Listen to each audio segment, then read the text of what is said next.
Hey, welcome back, Rankers. Did you hear last week what happened? I put on a suit. Well, there was that, but also Google killed Google Authorship. Took it out the back, shot it, threw a rock on it, buried it, it's dead. Great article by my mate Paul Wallbank over here on Smart Company. Go and have a read of that. The death of Google Authorship, why social media and publishing platforms are not your friends. And they're not.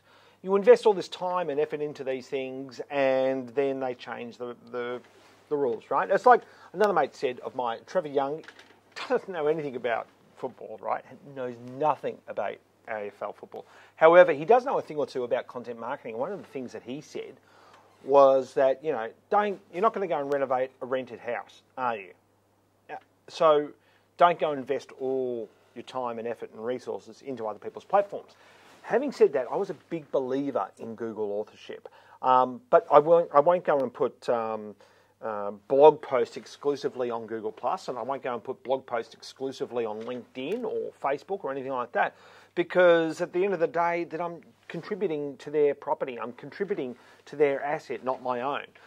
Google Authorship, it didn't require a lot of effort, a lot of input. It just required a bit of coding, jiggery pokery.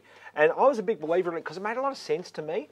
And with all of these things, you can get into a situation, as Enrico Altavilla said on Google+, and I love this guy's work, he's funny as hell. Got a great little checklist here about Google Authorship and its demise too. But he said here, on a personal note, I would like to take a moment to thank those gentlemen who have decided to leave Google+, just because the authorship program was the only reason that we're using the social network.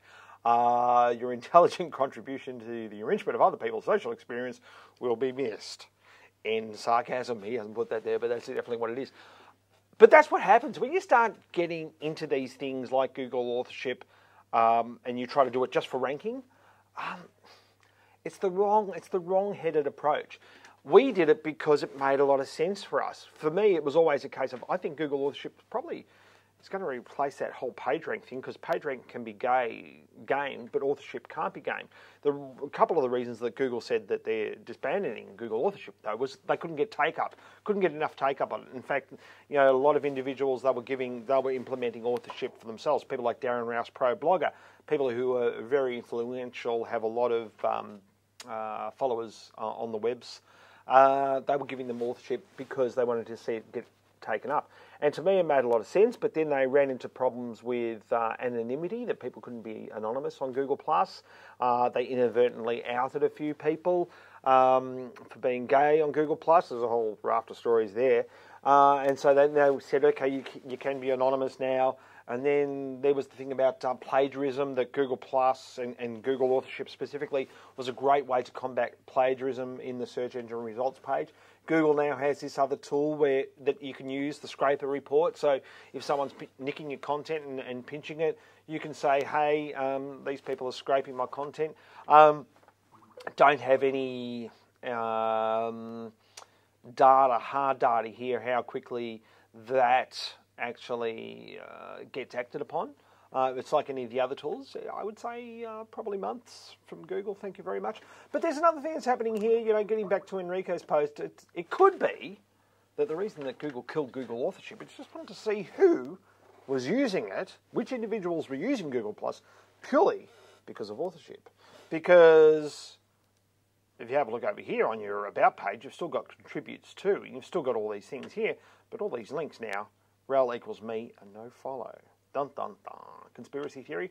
And what happens with no follow? Why do we use no follow? Well, we use no follow for untrusted content. So Google is encouraging people to link to sites that they contribute to, but it's saying we're going to no follow them. And the only reason that you would no follow them is so the Google bot doesn't follow content that it's linking to off its own site. So Google does some strange things, right? So take the approach of, I'm going to do what's right for my users. And I believe it's right for users, if you're writing a piece of content, to have a byline.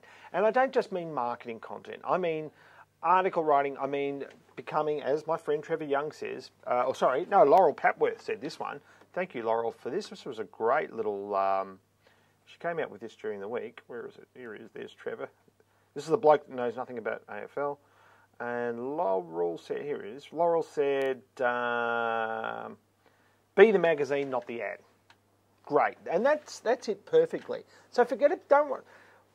We did Google Authorship, and I said, do Google Authorship because it made sense to do it. Google's not going to run with it now, so now it doesn't make sense. The reason it made sense, from my perspective, is that it was a way that Google could see how much of an outstanding person in the community you were. But still publish a blog and have a byline, because it makes sense to have a face behind the business, a face behind the brand. Real people interacting with real people, because people buy people, right? You could argue, yeah, people connect with brands. Yes, they do. Aren't those ads great? And they're really, really big brands. But if you're a medium-sized business, it doesn't hurt to have real people behind your business. And I'm sure there's plenty of case studies out there in the content marketing space that Trevor and Laurel and others have documented that show that it makes sense to have real people producing real content and that other users can connect with. And that is it for this week's show. If you've got any questions about that, just shoot them through, either on the Smart Company site or on the YouTube channel. And if you're on YouTube, please subscribe, become a subscriber. And of course, if you're on the stuartmedia.biz site, then certainly leave a comment there. Did a great little webinar with SEMrush last week, and as soon as that's available to the general public, I'll put a link in any of and all of those channels. Also, of course, the Stuart Media page, where we just post interesting links, stuff we think you might be interested in, and I'll post that there. And also, of course, follow us on Twitter at JimBoot or Stuart Media, and we'll see you next week. Thanks very much. Bye.